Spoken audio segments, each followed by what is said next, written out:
film that defined many a childhood, and it's only grown more and more popular since its original 1982 release. And now the fantasy classic The Dark Crystal is being celebrated in a new exhibit at Atlanta's Center for Puppetry Arts. And Good Day Atlanta's Paul Milliken is live there this morning. You recently had a chance to sit down with the son of the film's creator. Yes. That's pretty cool, Paul.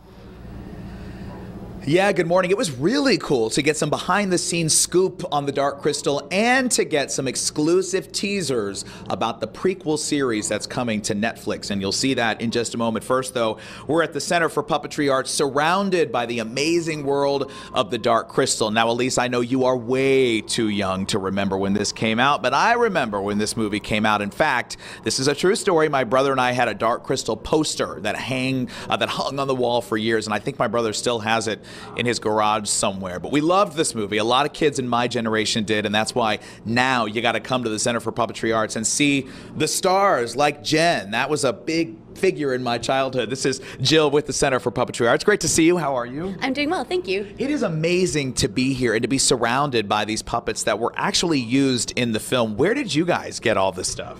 The Jim Henson family has been very generous with us. They donated a number of things. We actually have the world's largest collection of Jim Henson puppets here at the Center for Puppetry Arts, and we have a collection that spans not only just the things that everyone knows, but the fantasy work and all kinds of things. So we have these wonderful Dark Crystal puppets, and we really wanted to highlight this film because the artistry is just really, really fantastic. Yeah, everybody knows Jim Henson because of the Muppets and Sesame Street. The Dark Crystal was a little bit of a departure for him, right? Right, and it was a passion project for him. He really wanted to do something that was fantastical, that was completely different from the other work, and this is what he came up with Brian Froud and Frank Oz. Yeah, an incredible world that he took folks into, including his own son, Brian Henson, who now heads up the Henson Company, and we sat down with him last week when he was here for Dragon Con to talk about the future of the Dark Crystal. Check it out.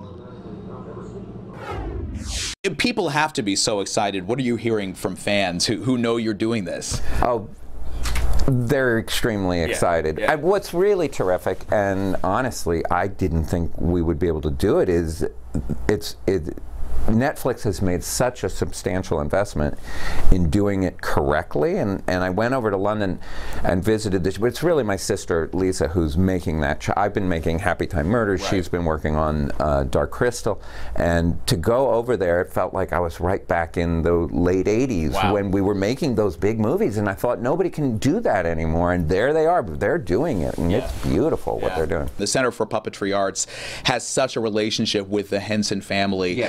What are your thoughts on the Center for Puppetry Arts? Just within the past few years, there's been this beautiful upgrade. It's gorgeous inside. How do you feel walking in there and seeing it? It's fantastic. And they've worked, Vince has worked so hard over the years to get that renovation and that upgrade, and they have the biggest collection of our puppets in the world are here, and they treat everything beautifully. They present everything really well. They're very enthusiastic. It's just a lovely center, and it also gives a center for a puppetry community in Atlanta.